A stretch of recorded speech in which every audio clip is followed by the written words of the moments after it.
a hearing is scheduled for this afternoon for the class action lawsuit launched against the Freedom Convoy in Ottawa. We're joined live now by one of the lawyers, Emile Taman, with Champ and Associates. Emile, great to have you with us. From what I understand, it sounds like there's this $10 million lawsuit, and then there's also another case going on where the residents of Ottawa want an injunction placed on the honking, and that's going to be decided by the Ontario Superior Court. So can you just kind of break down what the legalities are in the cases that are happening in Ottawa right now?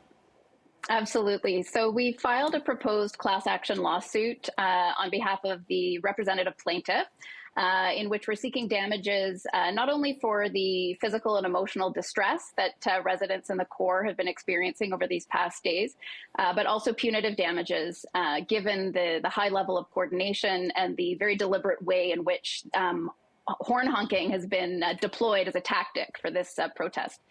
Related to that, though, because as you likely know, it takes quite some time before a class action lawsuit can be fully adjudicated. So we've asked the court to impose an interim injunction, which would prohibit the sounding of large air horns on semi-transport trucks, as well as the train horns that we've been hearing with unfortunate frequency downtown. So this is just one of the tactics of the convoy protest that we're seeking to have stopped immediately. And Emile, I also understand that you'd set a time sort of deadline, as it were, of about 10 o'clock this morning, where if a trucker sort of agreed to leave, et cetera, that they wouldn't sort of be involved in this suit, or if it goes beyond that, then I suppose they would be. Where is that ended up at this point? Did you see much activity of any truckers or people associated with the protest, in fact, leaving before 10 this morning? We got a little interest. We had a team of canvassers out yesterday talking to the truckers themselves. I think many of them didn't realize the extent to which they themselves face personal risk as a result of this lawsuit. And so we were distributing the release, which essentially says if you agree to leave by 10 o'clock today, we'll take steps to release you from the lawsuit. That would require court approval, but we would certainly take those steps. And so, you know, whether and to what extent those people have actually left Ottawa as of 10 this morning, we can't say at this time, but we're hopeful that it'll at least have some impact in putting forth a disincentive for people to continue with this conduct. All right, and Emile, let's go back to this class action lawsuit. You say it could take some time. What are kind of the key pieces of evidence? Are people, residents, taking video with their cell phones, recording how loud it is getting at all hours of the day? I understand that there's a healthy level of hearing decibels that humans are kind of accustomed to, and then beyond that, it gets to be physically damaging. That's right. I mean, I really cannot stress enough how loud this is. I think for most people, it's outside of their own experience. I mean, if you picture the brief moment in time when you might hear a train horn, but imagine that horn then, you know, being deployed for a period of multiple minutes, 10 minutes, 15 minutes. So yes, we do have, you know, all kinds of people that have been coming forward with videos. We've also been encouraging people to download an app that allows them to actually register the decibel levels. And I can tell you that our client, for example, has had instances where she's recording decibel levels in excess of 100 inside of her unit.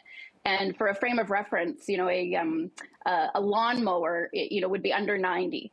So imagine that, you know, multiple times the volume of a lawnmower inside your residence, and then, you know, extrapolate from that what it's like outside. And we are talking about, you know, levels of noise that are extremely harmful and could give rise to long-lasting damage to people.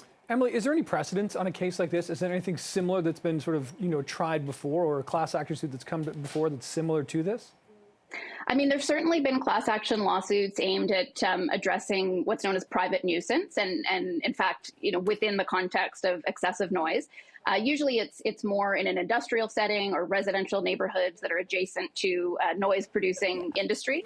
So it's not without precedent, the notion that sound can become such a disturbance as to actually give rise to damages and a cause of action in tort for private nuisance.